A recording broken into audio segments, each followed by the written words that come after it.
SC వర్గీకరణ కోసం మాదిగ సంఘాలన్నీ ఒకతాటిపైకి వచ్చి పోరాటం సాగించారని సీమాంధ్ర ఎంఆర్పీఎస్ రాష్ట్ర అధ్యక్షుడు పందింటి సుబ్బయ్య మాదిగ పిలుపునిచ్చారు. నెల్లూరులోని బాబు జగజీవన్ రామ్ భవన్ లో ఆదివారం మాదిగ జేఏసీ ఆధ్వర్యంలో మాదిగ సంఘాల నాయకులు, వివిధ పార్టీల నేతలతో ప్రత్యేక సమావేశం జరిగింది.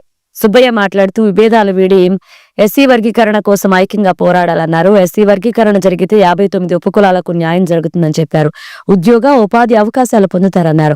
వర్గీకరణ కోసం రాష్ట్ర ప్రభుత్వం నియమించిన ఏకసభ్య కమిషన్ కు అన్ని రాజకీయ పార్టీలు, ప్రజా సంఘాలు మద్దతు లేఖలివ్వాలన్నారు. ఈ సమావేశంలో జేఏసీ నాయకులు గడ్డం శేఖర్, జనార్దన్ రావు, పల్లాల శ్రీనివాసరావు, కుడుముల సుబ్బారావు, డేగా రాఘవేంద్ర, బద్దెపూడి రవీంద్ర, మాతంగి కృష్ణ, పల్లిగిరి చిన్నయ్య, ఆదూరి రత్నం పాల్గొన్నారు. జేఏసీ పోరాటం చేస్తూ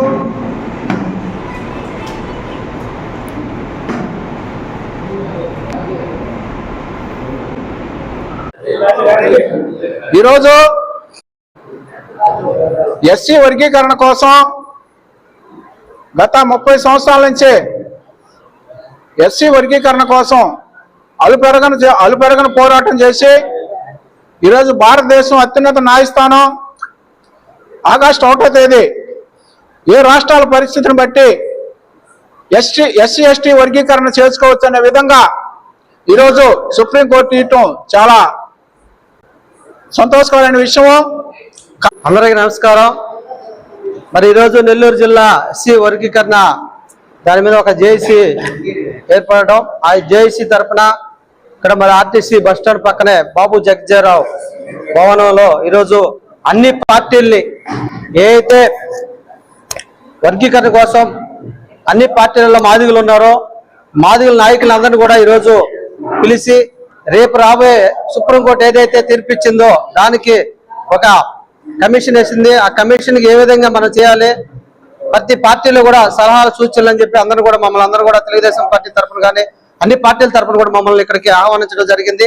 వాళ్ళకి ప్రత్యేకంగా ధన్యవాదాలు తెలుపుతున్నారు. ఎందుకంటే మాదిగలంతా ఒకటి చేయడం, అన్ని పార్టీల్లో ఉండేవాళ్ళు మాదిగలందరూ కూడా ఈ ఎస్సీ వర్గీకరణ కోసం మనం అందరూ కూడా ఒకటవ్వాలి. పేరు పల్లాల శ్రీనివాస మాదిగ, మన ఎంఆర్పీఎస్ వ్యవస్థాపక రాష్ట్ర అధ్యక్షుడు. ఈరోజు బాబు జగజీవన్ రావు భవనంలో జాయింట్ యాక్షన్ కమిటీ కింద ఈరోజు ఎస్సీ వర్గీకరణ గురించి ఇక్కడ ప్రతి పార్టీ నాయకులు, మేధావులు, ఉద్యోగస్తులు, అన్ని ఎంఆర్పీఎస్ నాయకులు, జిల్లాలో నలుమూలలో ఉండే అన్ని ఎంఆర్పీఎస్ నాయకులు కూడా ఇక్కడ సమావేశం చేయడం జరిగింది.